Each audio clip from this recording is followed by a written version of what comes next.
imaginável, que é Deus ele mesmo se fazendo homem para pagar a minha dívida, que era impagável, e a sua também. Beleza? Vamos lá, pessoal.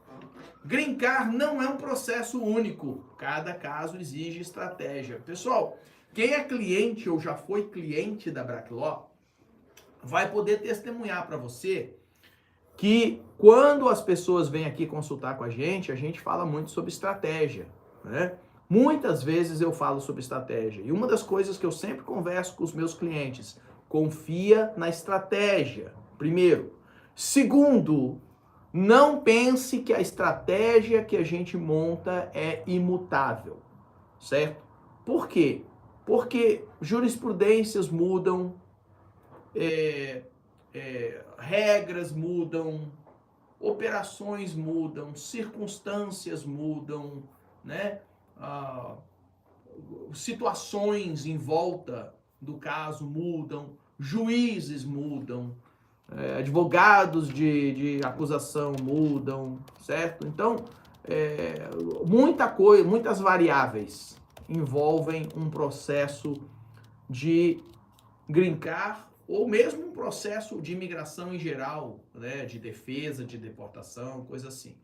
E, consequentemente, cada caso exige a sua estratégia própria, ok? Então, o seu processo de green card, ele não é o mesmo processo de green card do seu vizinho. O seu processo de cidadania não é o mesmo processo de cidadania do seu primo, da sua prima, até mesmo da sua esposa ou do seu esposo, ok? O seu processo de visto U não é o mesmo do processo de visto U da sua prima que recebeu anos atrás, ok?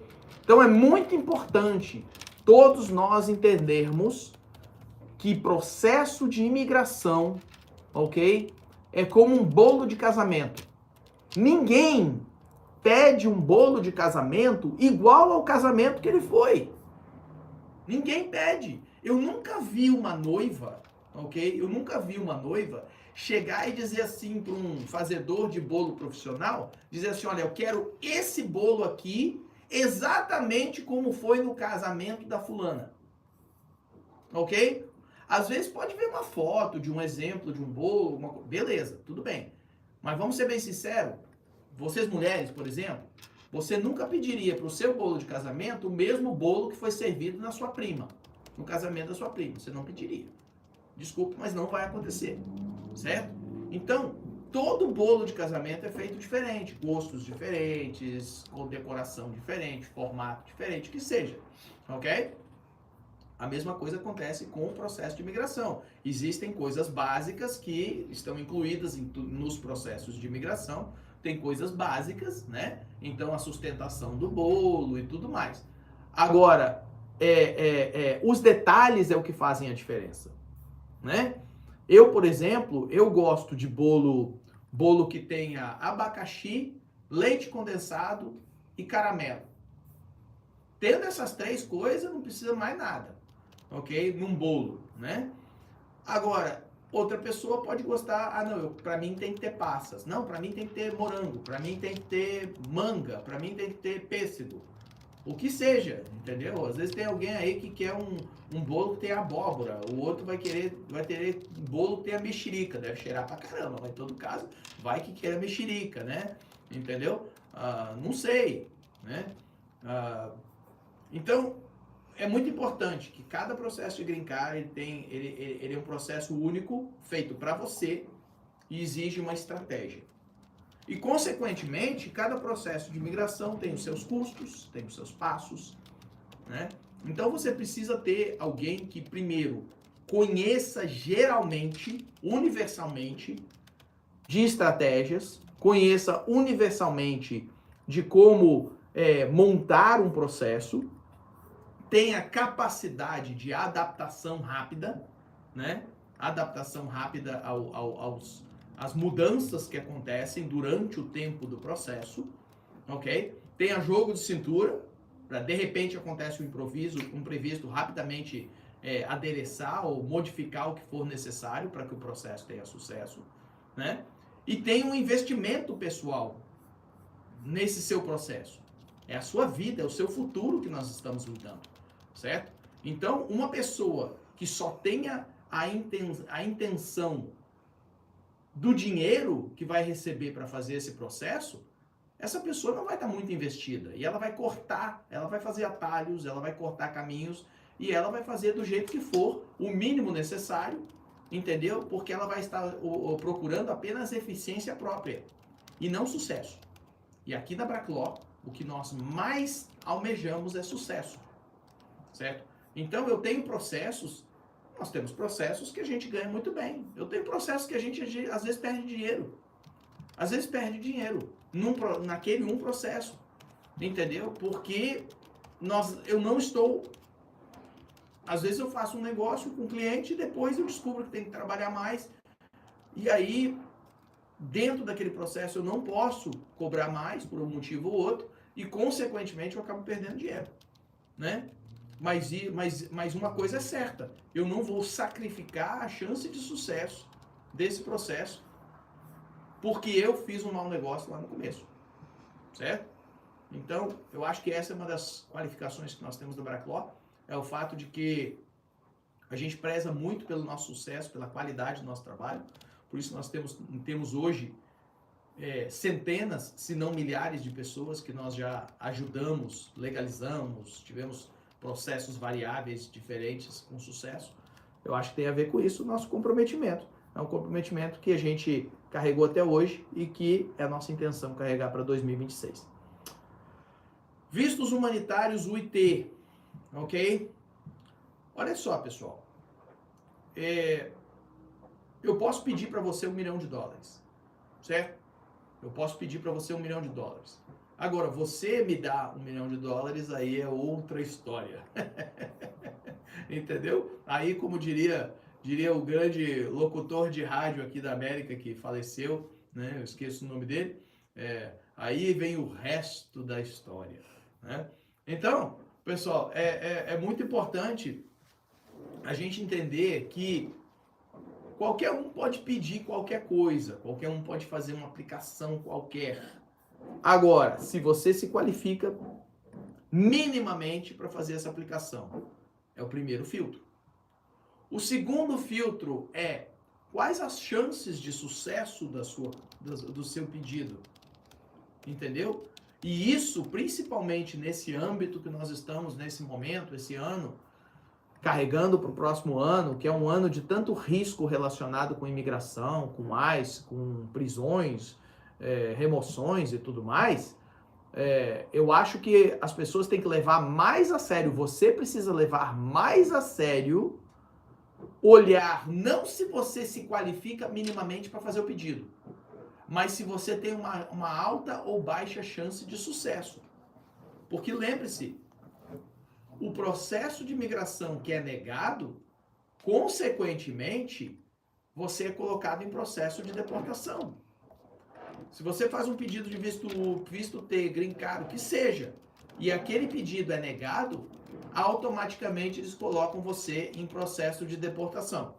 Você é enviado para a corte de imigração. E você pode ser detido. E pode ficar detido enquanto defende o seu processo de deportação. Então é muito, muito importante que você considere, quando você está olhando, será que eu qualifico para o visto U? Será que eu qualifico para o visto T? Será que eu qualifico para o Green Card? Para o EB2? Para o EB2NW? Para o EB3? Para o EB1? Para o EB4? R1? Né? R1 é parte do EB4.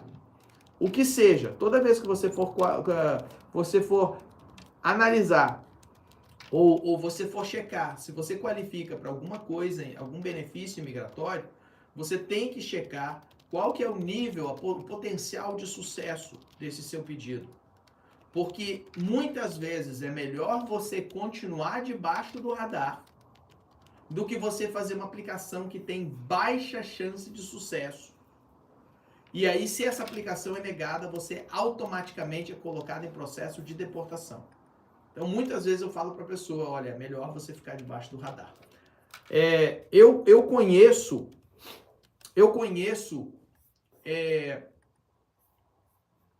advogados, não vou mencionar o nome, mas advogados que inclusive eu conheço pessoalmente, que eu tenho de fontes seguríssimas que o direcionamento dentro desses escritórios é que todas as pessoas que entram pela porta têm um processo.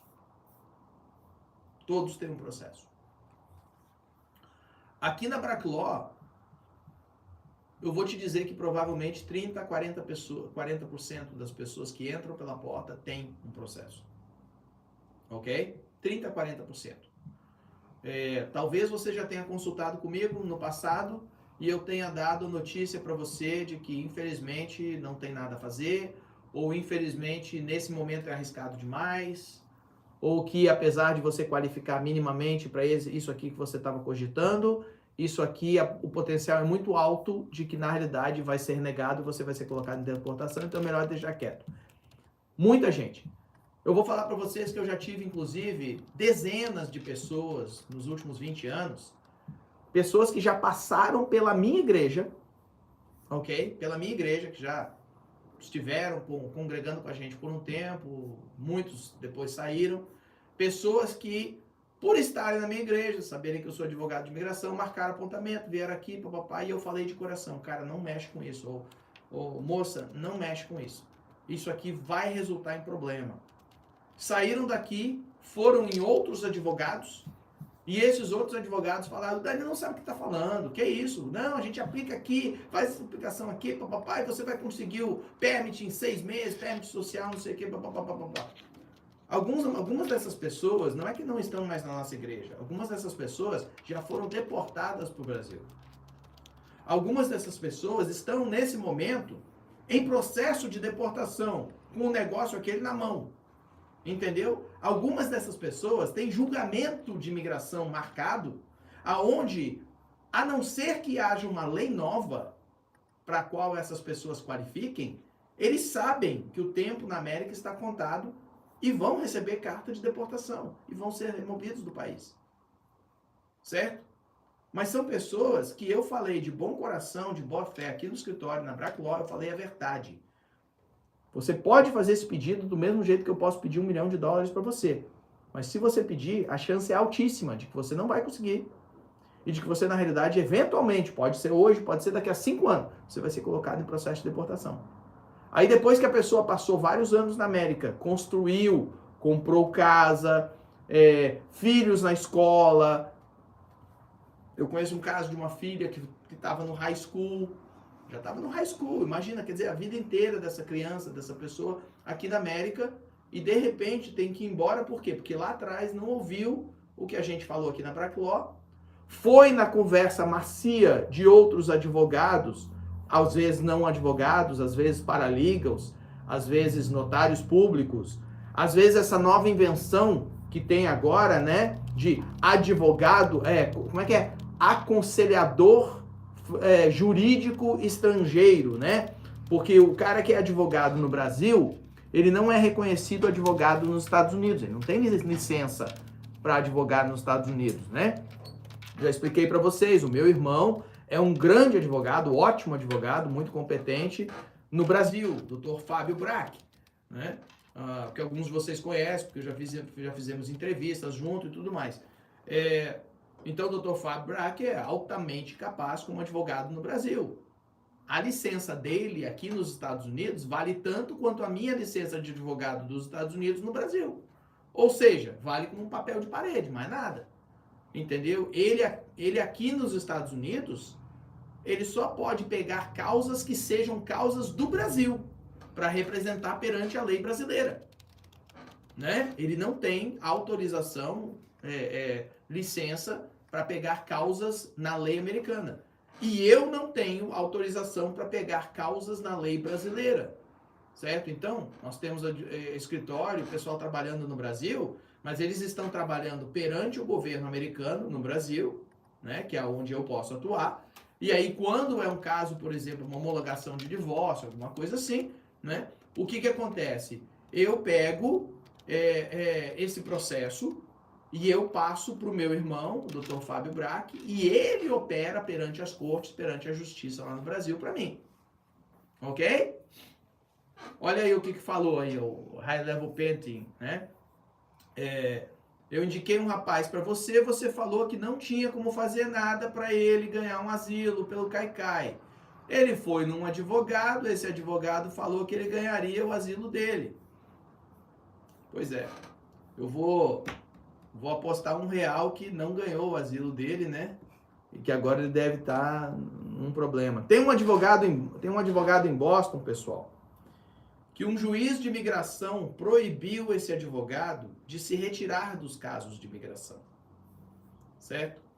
Porque esse advogado comumente estava entrando com esses pedidos frios de asilo para todo mundo, né? Porque é mais vários desses escritórios, que é o escritório que não rejeita ninguém, entendeu? Diz que todo mundo tem caso, aí pega, vai lá, dá a entrada, cobra da pessoa, e aí quando vem a cobrança, né, a hora de apresentar o caso, entendeu? Fala, olha, não tem mais nada a fazer, se retira do caso, pede para se retirar do caso, né? Aí o cliente que já gastou uma fortuna tá com a bomba na mão, e eu posso falar porque eu tenho vários clientes que eu peguei os processos para tentar agora ajudar a pessoa que entrou nessa furada, né? E depois de tantos casos, centenas de casos que essa pessoa fez isso, um juiz de imigração proibiu que essa pessoa se retirasse de casos. Ou seja, entrou num caso, não vai mais poder se retirar do caso, a não ser que outro advogado entre pedindo para substituir no caso, certo?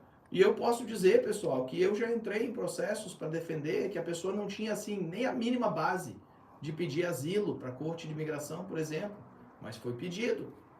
E aí o advogado, em vez de ir até o fim e aconselhar o cliente da melhor maneira e representar da melhor maneira possível, a hora que o cliente termina de pagar, o advogado pega e pica a mula e deixa o cliente com a batata quente na mão. Então, é uma retrospectiva dos últimos 20 anos de atuação da BRAC Law, entendeu? Não somos perfeitos, não sou perfeito, não estou dizendo aqui que nunca cometi um erro, né? Ou que nunca tive uma desavença, né? com alguém, com algum cliente. Mas eu posso dizer que o nosso nível de tentar ser justo e de seriedade na nossa representação provavelmente é o mais alto que tem no mercado, certo? Então, eu não estou muito interessado em me tornar o Elon Musk do direito, mas eu estou interessado em me tornar o Thurman Thomas do direito. E para aqueles que sabem o que eu estou falando. Bom? Vamos lá, pessoal. Casamento no Zewa. Puxa vida. Casamento no Zewa. Minha inteligência artificial vai na minha sala, na minha mesa, ao lado esquerdo do meu monitor, tem 3 papéis impressos. Se você pode trazer para mim, eles são coloridos. Coloridos? São coloridos, isso. Tem figura e coisa. Se você puder trazer para mim aqui, nós vamos falar sobre esse negócio de casamento nos Estados Unidos. Eu vou mostrar um negócio para vocês que vocês vão ficar, tá? Só para vocês não acharem que eu sou advogado e sou burro. Eu tô aprendendo a usar esse negócio de inteligência artificial, tá, pessoal? E eu montei um negócio com inteligência artificial aí que eu achei bastante interessante, que vocês vão interessar. Então a gente já vai voltar nesse negócio aí, tá? Consulta com um advogado não é custo, é proteção. Absolutamente. Nunca contratem um advogado para ele simplesmente ficar na gaveta, certo? Eu não aconselho, a não ser esse pessoal milionário que está sempre tendo alguma coisa que o advogado precisa fazer. Aí é aquela representação pessoal, né? Mas aí é só os super milionários, os imortais, fora da nossa linha aqui. Agora, nunca contrate um advogado para ele, se precisar, ele vai fazer algo no futuro. Porque se não precisar, você vai ter gasto o seu dinheiro à toa. Ok? E eu dou um exemplo para você. Ok? Imagina você pagar para um advogado uma mensalidade, você pagar para mim uma mensalidade para caso você ser preso, eu representar você. Existem vários problemas disso. Um deles é o fato de que, se você nunca for preso, eu vou estar ganhando seu dinheiro à toa. E isso não é nem bíblico, isso não é cristão, né? A Bíblia fala que eu tenho que suar pelo meu salário, né? Então, é um dinheiro injusto se eu estiver recebendo para não trabalhar. Então é muito importante, pessoal, a gente entender essa parte, certo? Primeiro, nunca contrate alguém que não pode fazer um trabalho. E segundo, por que você não deve fazer isso? Porque é o seguinte, todos os dias a minha inteligência artificial aqui recebe ligações, entendeu? E a gente está atendendo as pessoas. E a gente atende as pessoas, a pessoa liga aqui e fala assim, ó, acabei de receber uma carta para eu comparecer na corte de imigração. Posso marcar uma consulta? Eu preciso de ajuda. Marca uma consulta. Ah, o meu primo foi preso ontem à noite pela imigração. Vocês podem ajudar? A gente coloca numa lista de prioridade. E apesar de eu muito raramente a gente marcar um apontamento no mesmo dia, por causa de necessidades de trabalho e tudo mais, então é muito raro a gente marcar um apontamento no mesmo dia. Quando tem uma emergência assim, uma pessoa que está presa ou coisa assim, a gente dá um jeito, a gente troca, a gente abre um horário que tá fechado.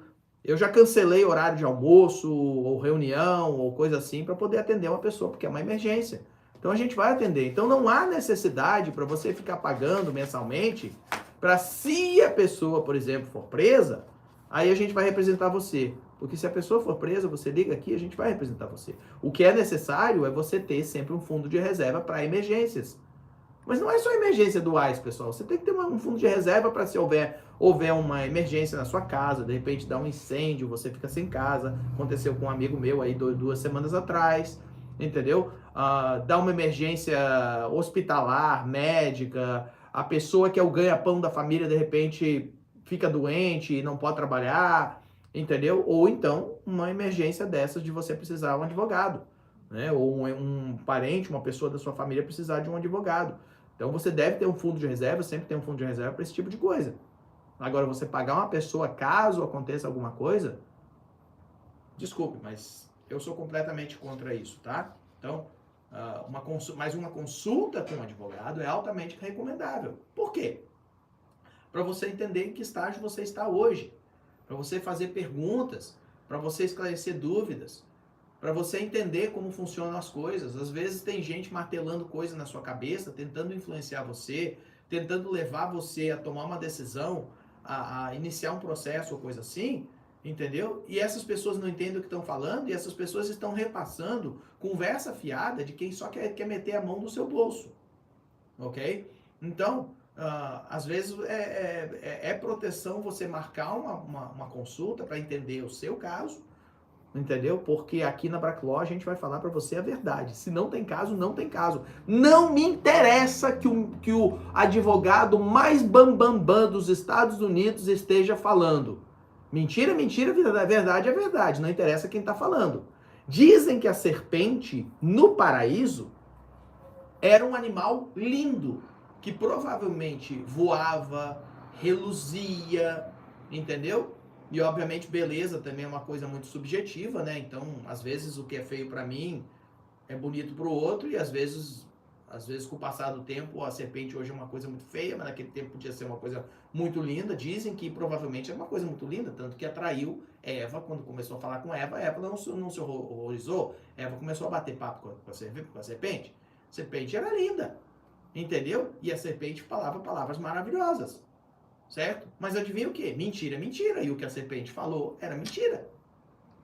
Entendeu? O que a serpente falou era mentira. Não interessa quão linda ela era. Quão maravilhosa, que voava, que brilhava, que não sei o quê. Ok? Mentia. Ok? A profetisa adventista, né? Eu estudei nas escolas adventistas, me formei primeiro e segundo grau na escola adventista. Então, quando eu fui fazer uma palestra, inclusive na igreja adventista, foi muito interessante, porque eles não sabiam muito de mim, e quando eu comecei a falar do meu histórico, eles ficaram todos assim, hã?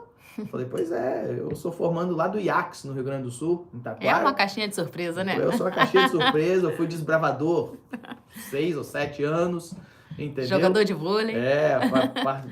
Participei de jamboree e tudo. Então, eu fiz muita coisa nessa vida. Ah, minha filha, você vai ver muita coisa nessa vida. Pois é, eu fiz muita coisa nessa vida. Então, a profetisa Ellen G. White, que é a profeta que fundou, né, começou a Igreja Adventista do Sétimo Dia, num dos livros dela, ela descreve uma visão que ela teve. Ela viu Satanás. Uau. E nessa visão, Satanás está sentado numa pedra, pensativo, observando o mundo. E ela vê de longe Satanás, e ela falou que era a coisa mais linda que ela viu. Ela falou que era o ser mais lindo que ela viu. Ela descreve. Era um anjo, né? Era um anjo, assim, a coisa mais linda que ela viu de longe. E ela fala que, assim, Deus leva ela mais perto. E ela começa a enxergar melhor. E era uma coisa deslumbrante, era uma coisa, assim, que movia você de tão lindo que era a beleza de Satanás. Até que ela chega perto o suficiente que ela enxerga os olhos dele, que ele olha para ela. Quando ele olha para ela, ela fala que ela sentiu todo o mal possível no mundo e impossível no mundo, ela sentiu entrando dentro dela. E a história conta que Ellen G. White, daquele momento em diante, ela sangrou até a morte dela. Nossa. Ela sangrou. De vez em quando era o nariz, de vez em quando eram os olhos, de vez em quando eram partes diferentes. Ela sangrou pro resto da vida e não houve cura. Daquele momento em diante. Certo? Então, pessoal, às vezes, a apresentação mais linda do mundo, ela vem do diabo. Então, cuidado para não cair nas garras do diabo. Eu vou mostrar um negócio para vocês. Tem ali uma outra coisa ali que Você já viu, né? Eu já vi, é precioso. Mas deixa eu mostrar um negócio para vocês. Eu postei no meu X pessoal, ok? No meu X pessoal, eu tenho uma conta no X. A minha conta no X é só @DaniloBrack, ok? E nós temos uma conta no X da Brack Law, inclusive, ok? Depois nós temos que falar sobre isso. Mas nós temos uma conta no X da Brack Law, que a gente, inclusive, vai começar a ativar um pouco mais. E eu postei no X um negócio que eu queria mostrar para vocês. Que tá aqui, ó. Certo? Eu postei, isso aqui é sobre divórcio, pessoal. Você consegue ver?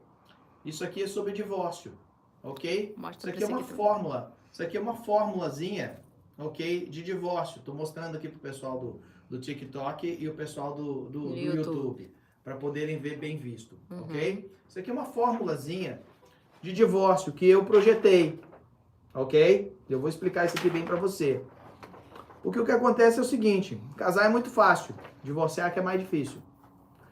E nós já falamos muito sobre essas diferenças que existem da legislação brasileira e da legislação dos Estados Unidos. E continua muita gente caindo nesse erro de não divorciar da maneira que é requerida aqui nos Estados Unidos. E aí quando casa de novo dá problema. Aplica para o green card e o green card é negado. A pessoa é colocada em deportação. Entendeu? Então dá uma dor de cabeça terrível. E você sabe que é sempre melhor prevenir do que remediar, certo? O remédio sempre custa mais caro do que a prevenção. Então, pessoal, o que está escrito aqui nesse negocinho? Está escrito o seguinte. Divórcio. Quando que é válido nos Estados Unidos? Nos Estados Unidos. Divórcio. Quando que é válido? Ok? Pode haver um estado ou outro dos Estados Unidos que é um pouquinho diferente. Mas na grande maioria é assim que funciona. Divórcio. Quando que é válido nos Estados Unidos? Com pelo menos uma das partes presente é válido. Se o cônjuge ou a cônjuge estiver presente no divórcio, aonde quer que seja, divórcio no Timbuktu, se o divórcio foi feito no Nepal, se a esposa ou o esposo estavam presentes no divórcio, o divórcio é válido aqui nos Estados Unidos. Não precisa divorciar de novo. Ok? Se nenhuma das partes está presente, ele é inválido. Ok? O que quer dizer? Você vai divorciar no Brasil, ou você vai divorciar no Timbuktu, mas o marido e a esposa estão aqui. Eles passam uma procuração para alguém lá. Às vezes a lei de lá, a lei do Brasil, deixa. Você passa uma procuração e é feito o divórcio, né? Mas os dois estão aqui. O divórcio não é válido. Para os Estados Unidos, você continua casado com a pessoa. Ah, mas a lei brasileira não passa por cima da lei americana. Cada um tem os seus requerimentos. Você manda na sua casa e eu mando na minha. Certo? O que é regra na sua casa não é regra na minha. Por exemplo, às vezes na sua casa, quem entra na sua casa tem que tirar o sapato e deixar na porta. Na minha casa não precisa. Ok? Às vezes sei lá, às vezes na sua casa pode bebida. Na minha não pode. Ok? Então, cada um com a regra da sua casa. Os Estados Unidos, aqui, a maioria dos estados, não é 100%, mas a grande maioria dos estados tem essa regra. O divórcio, só em qualquer lugar do mundo, os Estados Unidos reconhecem quando um dos cônjuges está presente no divórcio. Não presente por procuração, presente no divórcio. Se nenhum dos dois está presente no divórcio, os Estados Unidos não reconhecem você como divorciado. Então você não pode casar de novo. Beleza? A presença importa. Processo sem parte envolvida não gera validade, tá? Isso aqui eu postei no X. Você pode procurar lá no X, na minha conta do X, tá no @Danilo Brack. Eu não postei no da Braclaw, postei no meu, @Danilo Brack. Você pode procurar lá. Ok? Mas essa é uma regrinha muito fácil. E aí eu fiz olha como é que eu sou, ok? Eu tô aprendendo essa inteligência artificial. Eu usei a inteligência artificial para projetar uma figura que fosse fácil para a gente entender essa formulazinha. É fácil. Agora eu vou mostrar para vocês, ok? Essa é a figura que eu projetei. Desenhou agora. Deu pra ver? Tá desenhado? Deu pra ver o que tá aqui? Olha só. Em verde. Verde é que pode, né? Verde que significa que pode. Então, em verde, divórcio. Quando que é válido? Pelo menos uma das partes está presente. Pelo menos um dos dois está presente no divórcio. O divórcio é válido. Divórcio que não é válido. Nenhuma das partes está presente. Você tá vendo? Aqui você pode ter o juiz, a juíza às vezes, você tem o advogado e você tem a esposa. Uhum. Ou você pode dizer que isso aqui é a juíza, a advogada e o cônjuge. Então é válido. Ok? Então é válido. Pelo menos um deles está aqui.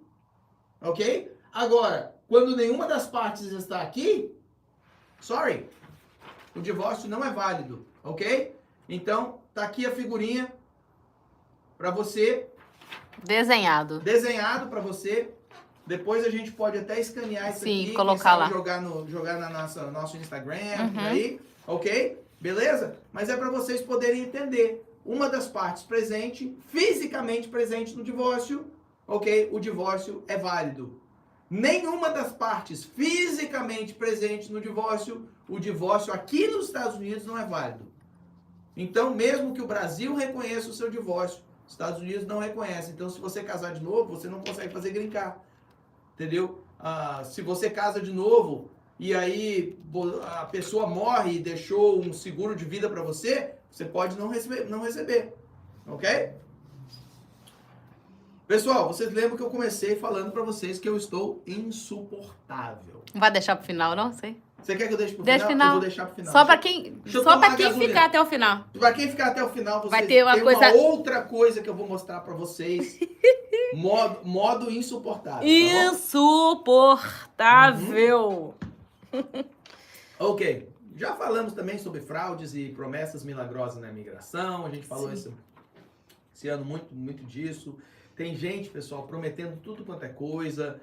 Tem gente, infelizmente, caindo ainda nas garras desses salafrários que vendem EB2, EB3, entendeu? Para pessoa que está fora de status. Ontem mesmo eu consultei com uma pessoa que, infelizmente, contratou alguém para fazer um processo EB2, só que essa pessoa está fora de status. E aí a pessoa que essa pessoa contratou disse para ela, não, mas aí depois a gente faz o waiver para você. E a minha pergunta para esse imigrante vai fazer o waiver baseado no quê? Eu não sei, a pessoa falou que eu vou fazer o waiver. Eu disse assim, mas não tem auto-waiver, não tem auto-perdão, né? Tem que ser um cônjuge, ou um pai ou mãe que tenham pelo menos um green card para poder fazer o pedido de waiver para você. Aí eu perguntei, você tem cônjuge que tenha green card, ou seja, cidadão? Não. Você tem pai ou mãe que tenha um green card, ou pelo menos seja um cidadão? Não. Então você não pode fazer waiver. Então é um processo que não vai dar em nada. Fadado, eles estão levando só o seu dinheiro. Eles estão levando o seu dinheiro à toa. Estão roubando de vocês. Ok? Olha, deixa eu falar um negócio para você. Eu não sei se eu fui claro o suficiente da última vez, quando eu falei que são salafrários, que são fraudulentos, né? No programa com o Beto Moraes eu falei que são estupradores da dignidade e confiança do imigrante, né? Talvez eu tenha falado, eu deva falar mais popular. São ladrões, são bandidos, ok? Da imigração, certo? E se você está aqui me assistindo nesse momento e você faz esses processos, você é um bandido, um criminoso, um ladrão, um salafrário, um verme. Você é um nojo, você é um demônio. Tá bom? Beleza? Eu posso usar mais palavras, mas eu não vou falar não. Mas você tem que estar possuído pelo demônio. Você é filho de Satanás. Se você faz isso com os imigrantes. Ok? Aqui o YouTube e aqui o TikTok. Tá bom. Eu fico olhando aqui, mas é porque tá mais perto. Você é servo de Satanás. Você está servindo Satanás se você está vendendo gato por lebre para o seu irmão. Porque você vai causar a queda do seu irmão. Você está alimentando a esperança de uma pessoa, que essa pessoa, essa família tem, entendeu? Roubando o produto do suor deles, né? Roubando a esperança deles de poder ter um futuro na América, para poder encher o seu bolso, para você vagabundo ficar gastando em comida cara, ficar gastando em viagem cara, ficar gastando em roupa cara, em coisas que você mesmo, um dia desses, quando o diabo chamar o seu número, você nem com você vai levar. Porque você vai pro lago do inferno, pro lago de fogo, pro quinto do inferno, você vai pelado, sem nada dessas coisas que você está comprando. Entendeu? Com o suor das pessoas que inocentemente caem na sua conspiração, no seu crime. Entendeu? O crime não paga. Ok? A sacanagem, a sem-vergonhice, entendeu? A malandragem não paga. Não paga. O custo vai ser a sua alma indo para o inferno. É isso que é o custo. Entendeu? A conta vai chegar. Prometo para você, é bíblico, está escrito. Jesus vai descer aqui na terra e vai julgar. E o seu nome não vai estar na lista. Seu nome não vai estar no livro da vida por causa dessas coisas que você está fazendo intencionalmente, com consciência, roubando do seu irmão. Então, como diz a palavra de Deus, aquele que tem ouvidos, ouça. Então, se você tem ouvidos, ouça, se arrependa, para de fazer isso. Se você tem gente que você hoje está com esse processo, chame de volta, peça perdão, devolva o dinheiro e não faça mais. Igual a mulher que foi pega em pecado. Jesus primeiro falou, se eles não te condenam, não te condenam também, mas vai e não peque mais. E aí ela foi e não pecou mais. Então, se essa mulher tiver na vida eterna, é porque ela não pecou mais, é porque ela se arrependeu, mudou o seu caminho. Agora, se você não se arrepender, desculpe, não existe Deus que estenda graça e misericórdia para aquele que não se arrepende, para aquele que continua, certo? Vai ler Apocalipse 21, 8. Leia Apocalipse 21, 7, 8 e 9. E aí você se autoanalisa se você está realmente ou não nessa situação. E você vai ver exatamente o que eu estou falando.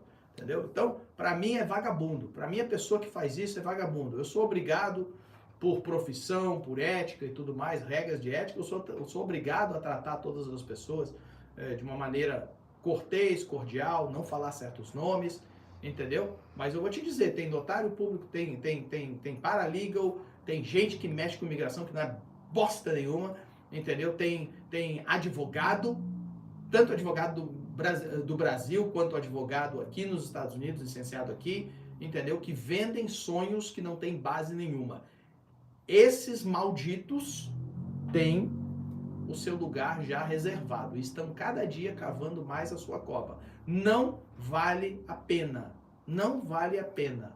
Olha, eu prefiro ser pobre, eu prefiro continuar nessa minha vidinha aqui de boa, entendeu? Mas eu durmo à noite com a minha cabeça no travesseiro em paz.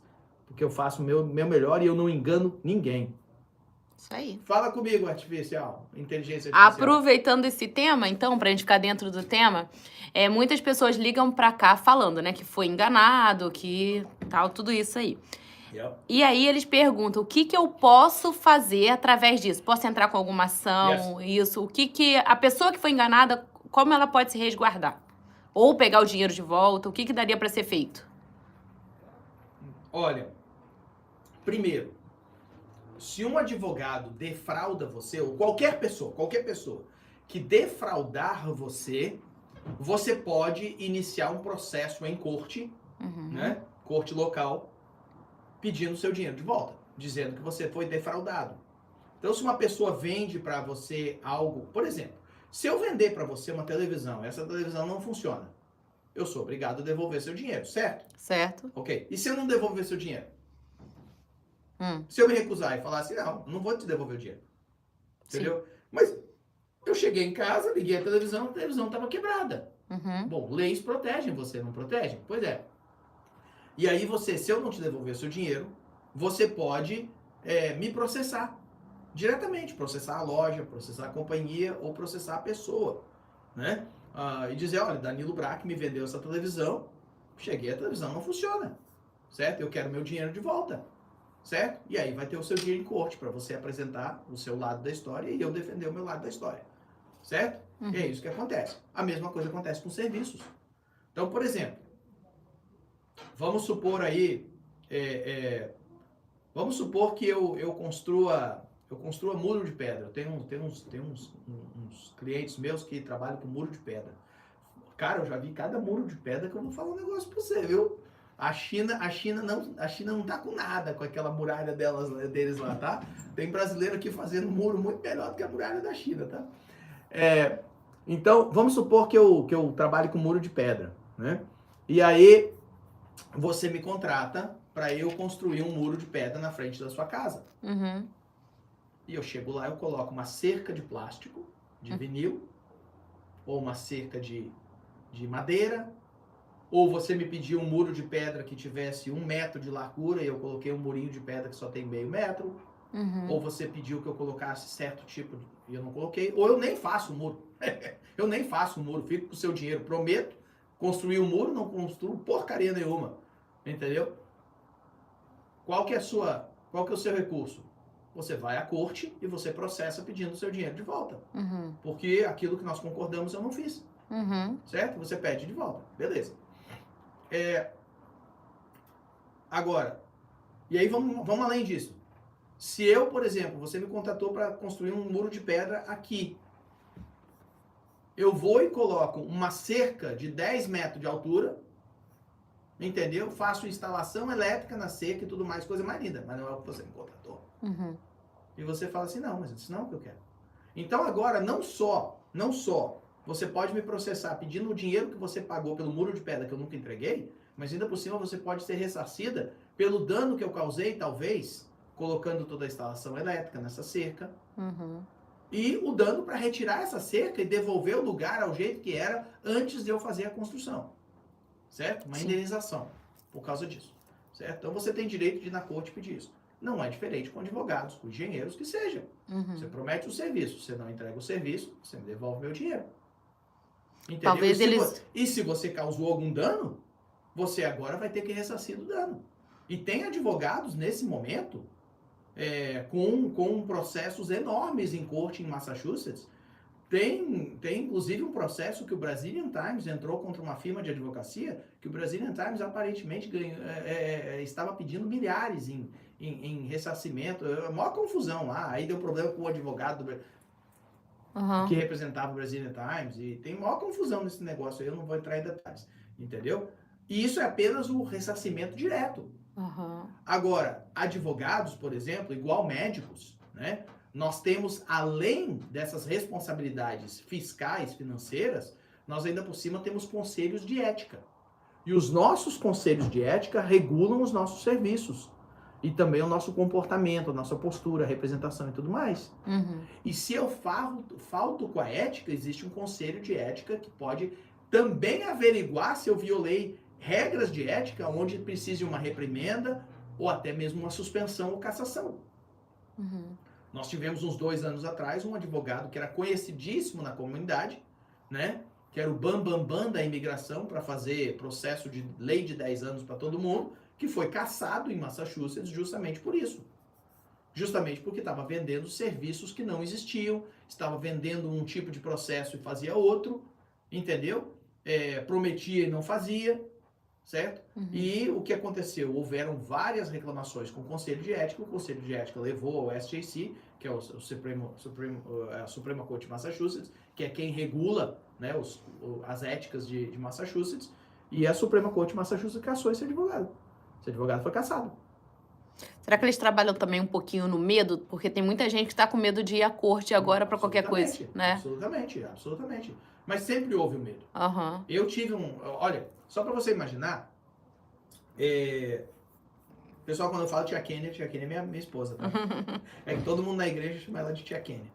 Então, quando a tia Kênia estava fazendo o mestrado dela, acho que uns 12 anos atrás, 15 anos atrás, que seja, quando ela estava fazendo o mestrado dela, ela teve um período que foi entre o término de algumas classes e o começo de um internship, né?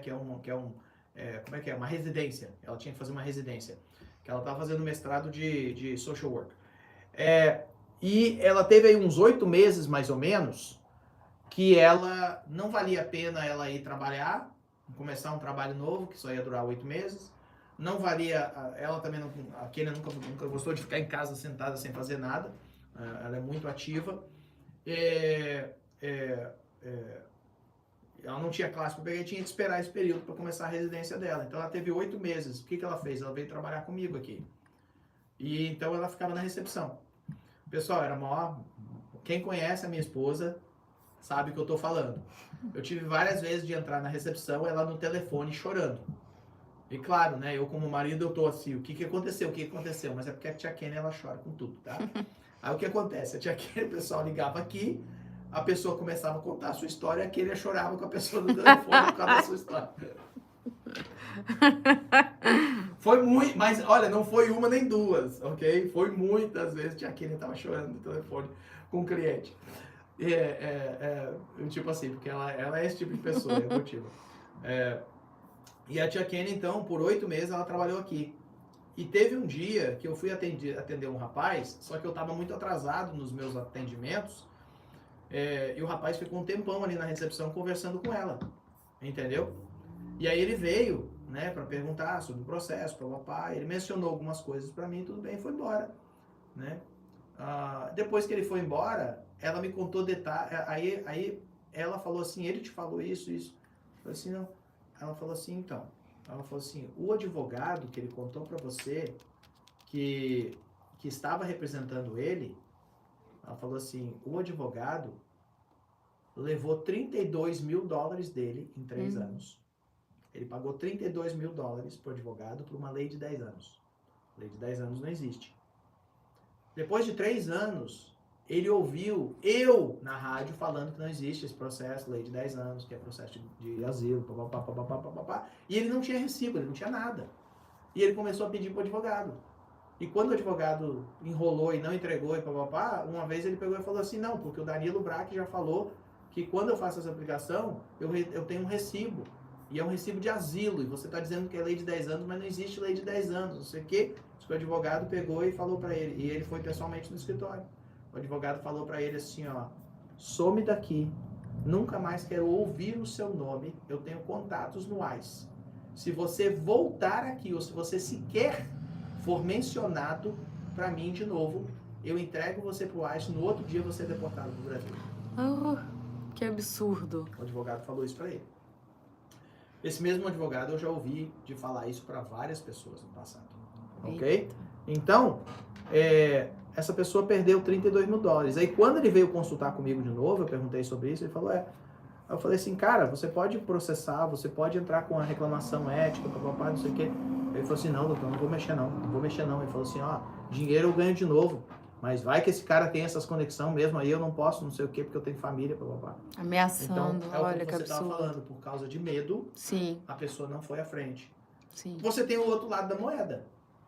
Eu tive uma vez uma reclamação de ética, um dos piores períodos da minha vida, porque não tem coisa pior para um advogado, pelo menos da minha perspectiva, você receber uma carta do Conselho de Ética dizendo que estão investigando você. Uhum. Tipo assim, você perde o sono, você perde os cabelos, nem cabelo. Foi nessa época que perdeu, então. Foi nessa época. Deve ter sido nessa época. Descobrimos. Deve ter sido nessa época. Uma combinação dos meus meninos e essa carta. E recebi uma carta que estava sendo investigada.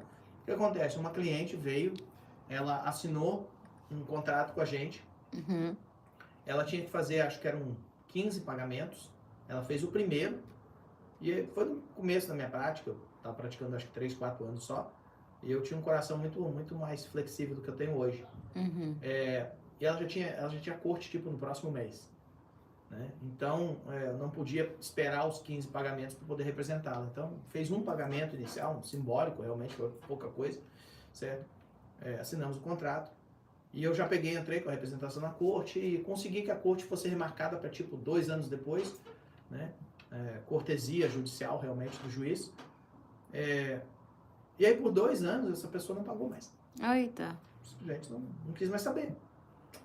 E a gente preparou muita documentação, fez muita coisa e tudo mais, no processo normal que a gente faz. Essa pessoa desapareceu. Aí vamos começar a entrar em contato com a pessoa, né? A pessoa pá. E a pessoa não respondia, não fazia pagamento, sabe? Beleza. Passou-se um ano e meio mais ou menos, certo? Eu peguei e mandei uma carta e disse, olha, você está com saldo tal, se você não colocar em dia, eu vou me retirar do seu caso. Sim. Certo? Não vou mais te representar. Aí a pessoa ligou aqui, xingou pra caramba, dizendo que eu tinha responsabilidade, que eu não podia sair do caso. Assim, mas você não paga, pô. Nós fizemos um contrato, você está em quebra de contrato. O contrato fala que eu posso me retirar se não houver pagamento. Eu falei assim, mas e eu fiz mais até de trabalho no seu caso do que você me pagou. Entendeu? E aí a pessoa não quis saber, não pagou, entendeu? E eu peguei e me retirei do caso. Né? Fiz do jeito moral, mandei para ela a cópia do processo, disponibilizei aquela coisa toda, certo? Aí passaram-se alguns meses e eu recebo uma carta dizendo que havia uma reclamação no Conselho de Ética contra mim. Essa pessoa escreveu a punho, ok? Ela escreveu a punho uma declaração para o Conselho de Ética dizendo que eu tinha fechado um contrato de tanto para ela, que ela tinha pago o contrato, que eu não tinha feito nada no processo dela, ok? E me recusava a devolver o dinheiro dela e tinha saído do caso dela. Entendeu? E tipo assim, era tudo mentira. Só que aí é aquela coisa. Como o Conselho de Ética é muito sério, o Conselho de Ética coloca ele investiga, né? Eles vão em cima, eles querem assim, ok, essa pessoa está apresentando essas alegações. Agora você manda a pasta inteira, agora você manda isso, nós queremos saber isso, nós queremos... E eles não entendem nada de imigração, esse que é o principal problema, né? O Conselho de Ética de Massachusetts não entende porcaria nenhuma de imigração. Então não só você tem que mandar a documentação, você ainda por cima tem que explicar o que cada documentação é, porque eles são advogados geralmente criminalistas ou direito civil normal, papapá. Né? Eles não têm no Conselho de Ética advogados de imigração. Então eles não sabem o que é um documental, ou o que seja. Então eu tive que fazer. E eles são muito demorados na investigação deles, né? Porque eles têm muito processo. Então eles são muito demorados. Eu sei que essa brincadeira se arrastou por quase um ano. Caramba! Até que um dia eu recebi uma ligação, né, de uma das investigadoras, a que estava no caso, ela ligando, ela dizendo, Danilo, só te avisando que desculpe a demora, porque a gente tem muito volume, o seu caso não é prioridade. Essa semana ou na próxima você deve receber a carta dizendo que o caso foi encerrado porque não tem base o que foi pedido. Agora você imagina eu fazer um contrato, vamos dizer, de $20 mil com uma pessoa, a pessoa tem que pagar em 20 vezes. A pessoa paga $1.000, certo? E eu vou e entro com a minha representação em corte. Aí a pessoa não faz os próximos pagamentos, mas eu ainda assim, de boa fé, nos próximos 2, 3, 4 meses, eu preparo, sei lá, preparo lá a aplicação de asilo, preparo o protocolo não sei do que, papai, estou trabalhando no caso. E contactando a pessoa dizendo, olha, seu pagamento, né, tá vencendo, seu pagamento tá vencendo, seu pagamento tá vencendo. Até que chega um ponto que eu vou olhar e eu trabalhei, tipo assim, eu fiz metade do processo, mas eu só recebi 1.000 dos 20 mil que a gente concordou. Sim. Agora, como é que a pessoa vai e não foi esse valor que aconteceu, mas vamos dizer, como é que a pessoa vai no conselho de ética e diz, eu fechei um contrato de 20 mil, paguei, e agora o advogado não fez nada e não me devolve o meu dinheiro. Ou seja, o conselho Ela só não de ética falou quanto que pagou, né? Exatamente, o conselho de ética tá achando que ela me pagou 20 mil. Pagou full, e que eu não fiz nada, entendeu? E me recuso a devolver o dinheiro ainda por cima. Ou seja, são várias variações éticas, violações éticas que a pessoa está sendo acusada. Entendeu? Mas aí, no caso, se fosse verdade, como essas pessoas que a gente estava citando anteriormente, seria bom, porque é sinal que eu conheço histórias, né? Obviamente eu não tenho acesso a isso, mas eu conheço histórias que eu já ouvi por alto de escritórios que têm mais de 60 processos investigativos de ética no momento. Pendente. Mais de 60. Ok? Eu ouvi falar no passado de escritórios que tinham mais de 100. Nossa. Ok? Então, é aquela coisa. Eu tive um e perdi os cabelos. Se Deus quiser, nunca mais vai ter outro. Né? Mas, infelizmente, agora, pensa, é muita maldade da pessoa. É muita Mas no seu caso foi maldade dela, né? A pessoa muito salafrária de tentar fazer um negócio desses. Sim. Entendeu comigo? Então, eu levo muito a sério essas coisas, certo? Sim. Pessoal, a importância do histórico imigratório, entrada, saída, overstay, mentiras antigas, tudo aparece. Pessoal, na imigração nada se perde, tudo é acumulativo.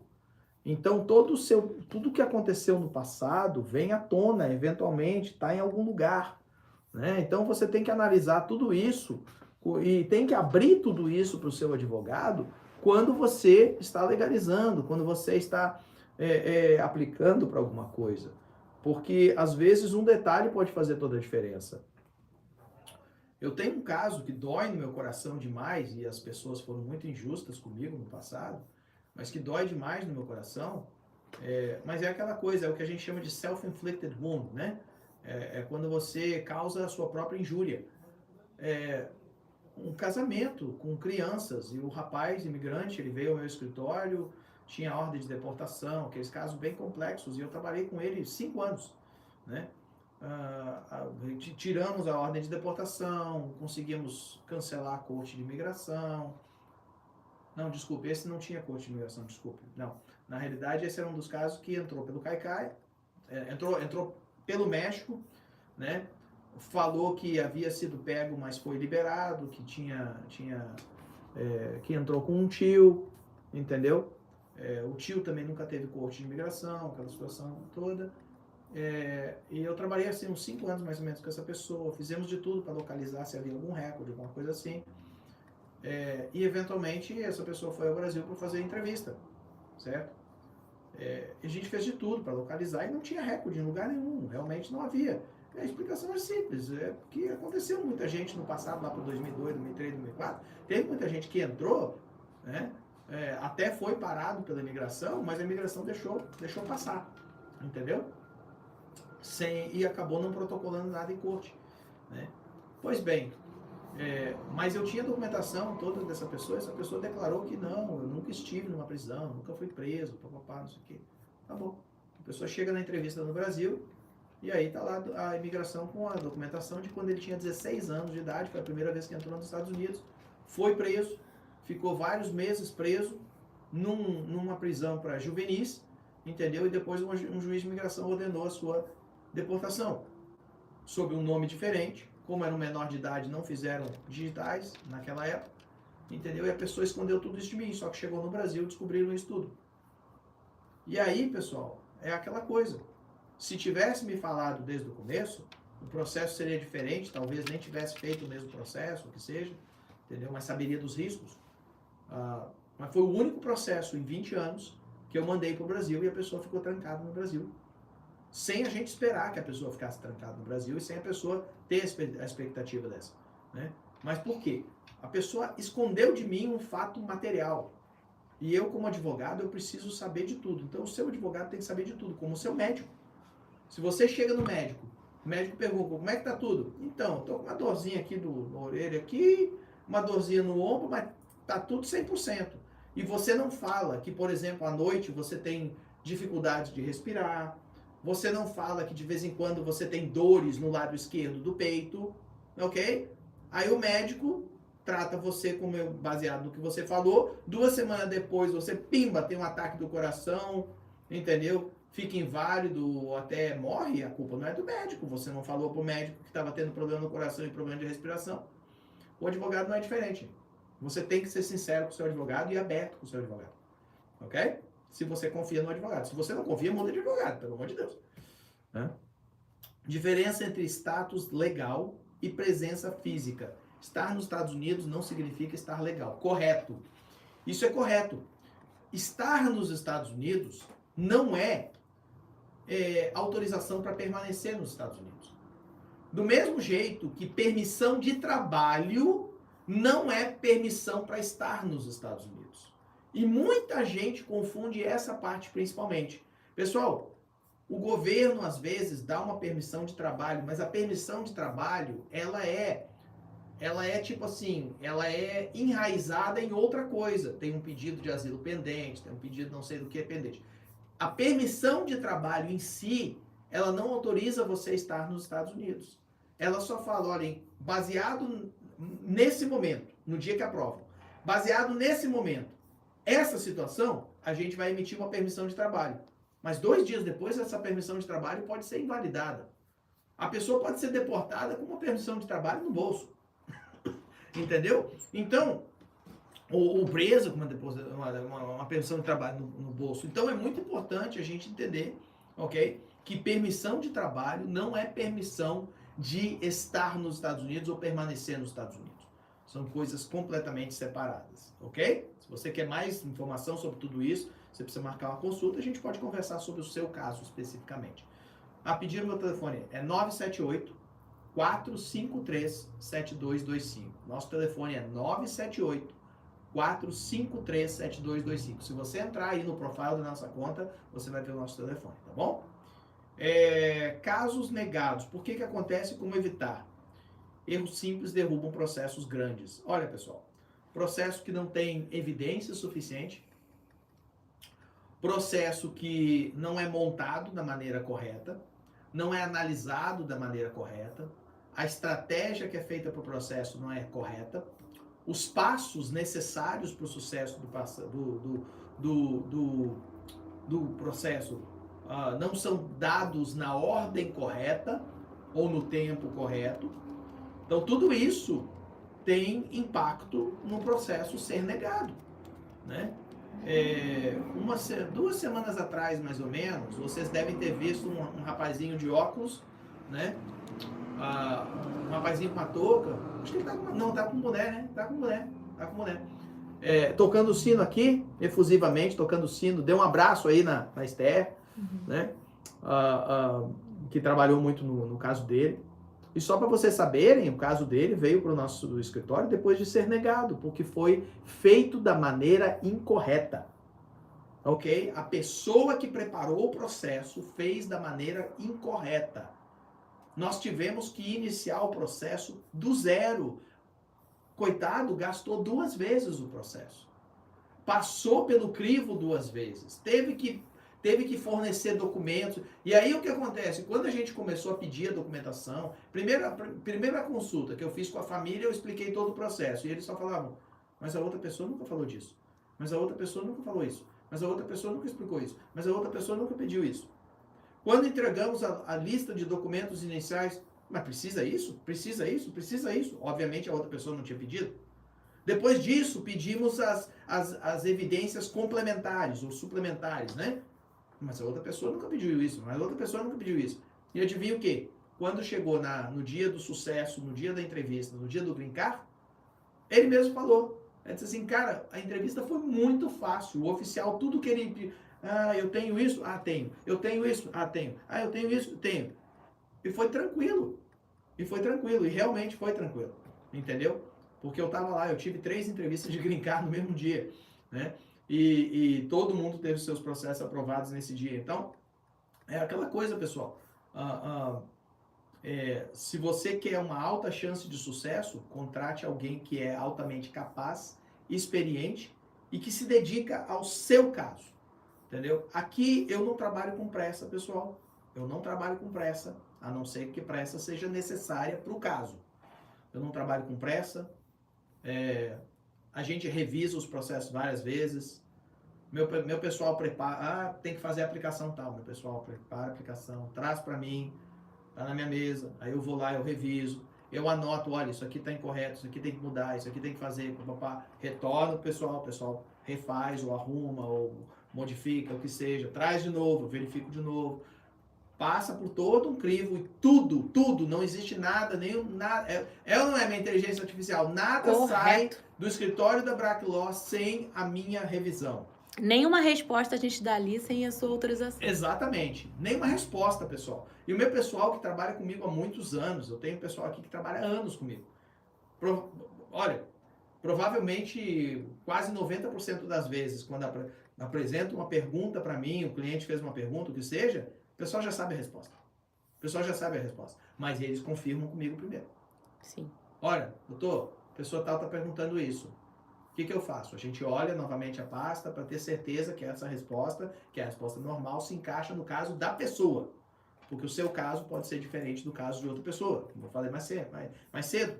Então a gente não dá uma resposta enlatada, né? A gente não é que nem Coca-Cola que produz todo mundo igual, certo? Aqui o negócio é diferente. Aqui é bolo de casamento. Eita, glória. Se você chegou mais tarde e não está entendendo por que eu falei bolo de casamento, você depois vai ter que assistir a live inteira, que no começo eu falei sobre bolo de casamento. Comparei bolo de casamento e processo de imigração, aí vocês vão entender, tá bom? Que eu acho que tem gente boiando, coitado aí. Engraçado. Anyways, tempo de processo versus tempo de expectativa. Pessoal, nós temos a nossa expectativa de processamento dentro do escritório para cada estágio. Mas uma vez que a gente envia para o governo, está nas mãos do governo. Então, do mesmo jeito que esse ano vocês viram aí o nosso cliente Paulo feliz da vida, deu declaração e tudo mais, porque o processo dele saiu em 2 meses, né? Um processo que nós tínhamos uma expectativa maior do que isso, mas saiu em 2 meses. Do mesmo jeito, nós temos pessoas que a nossa expectativa era talvez 6 meses a 1 ano e levou 3, né? Infelizmente, não sou eu que processo os casos, né? É o governo. Eu faço a preparação. Aí se o governo precisa mais alguma coisa, eles entram em contato, a gente corre atrás rapidinho e provê para eles, né? Mas quem faz o processamento do caso é o governo. Então a gente está à mercê de juízes, de advogados de imigração, de advogados duais, nós estamos à mercê de oficiais de imigração, diretores da imigração, nós estamos à mercê de oficiais consulares, né? Infelizmente a gente está à mercê desse pessoal. Então a gente tem que administrar a nossa expectativa com uma certa serenidade, né? Porque eu posso dizer para você, olha, nesse momento a expectativa de um waiver, de um perdão, é de 2 anos e meio a 3 anos. Mas o seu perdão pode sair em 6 meses ou ele pode levar 4 anos. E tem muito pouca coisa que eu posso fazer a respeito disso, certo? Então é muito importante a gente temperar as nossas expectativas, né? E nós temos visto isso. Inclusive, nós vamos ligar hoje para um cliente para informar que o perdão dele saiu a aprovação ontem. Não tivemos tempo de ligar, mas vamos ligar hoje que saiu mais um perdão ontem, certo? Planejamento imigratório a longo prazo. É extremamente importante você ter um planejamento. Isso entra dentro daquela parte que eu falei para você, de cada caso existe uma estratégia. Mas aí, quando a pessoa não tem estratégia, quando ela não tem estratégia, não tem caso de imigração no momento, ela ainda assim pode ter uma estratégia imigratória, né? Um planejamento imigratório a longo prazo, né? Para isso que é importante uma consulta. né? Para olhar a sua situação, para olhar o que você pode estar se preparando hoje, entendeu? Esses dias eu tive uma consulta com um casal que realmente eles assistem muita gente e eles não tinham, sabiam que não tinham nenhum processo, vieram conversar comigo. Mas a gente bateu um papo legal do que eles podem ir se preparando. Então, uma das coisas que a gente descobriu, por exemplo, é que eles têm um problema de taxas no passado. E eu dei algumas ideias de como eles podem resolver isso de uma maneira que não não vai destruir, né, completamente o status financeiro atual deles, mas vai resolver o problema. Entendeu? Então, às vezes a gente precisa think outside the box, né? Pensar um pouquinho fora das quatro linhas para poder fazer um planejamento consciente para melhor dar condições no seu futuro de você ter sucesso e você ter uma vida mais tranquila aqui na América, que é o que a gente deseja para todo mundo, tá bom? E como eu falei, agora eu tô tomando meu café já frio, tá? Seu pequeno balde? Mas eu terminei, tá? Terminou. 100%. Tá vendo? Ó, canequinha. Com açuquinha. Com açuquinha para celebrar o ano insuportável, né? Insuportavelmente Nós doce. estamos insuportáveis. Não. Tá suportavelmente doce, tá? Tá doce igual eu. Sou um cara doce demais. Doce. Pessoal, fala aí. Vocês não acham que eu sou doce pra caramba? É. Pô, pelo amor de Se Deus. ligar como o é que modo o cara pode pensar sincero, que eu não então. sou doce? Misericórdia. Você tá de doidura comigo? Até o Grinch eu coloquei em cima do sino aqui pra vocês. Vocês não acham que eu sou doce? Docinho. Eu sou doce pra caramba. E aí eu tomo um café doce pra ser mais doce ainda. O cara doce que nem eu, pelo amor de Deus. Eu sou tão doce, sou mais doce que doce de batata doce. Eita glória. Anyways, pessoal, vocês sabem que eu sou Mengão, né? Deixa eu mostrar um negócio pra vocês. Vocês já viram o mapa da Terra? Todo mundo aqui já viu o mapa mundi, né? Lá vem, gente, lá vem. Pois é, nós fizemos uma atualização do mapa mundi, tá bom? Nós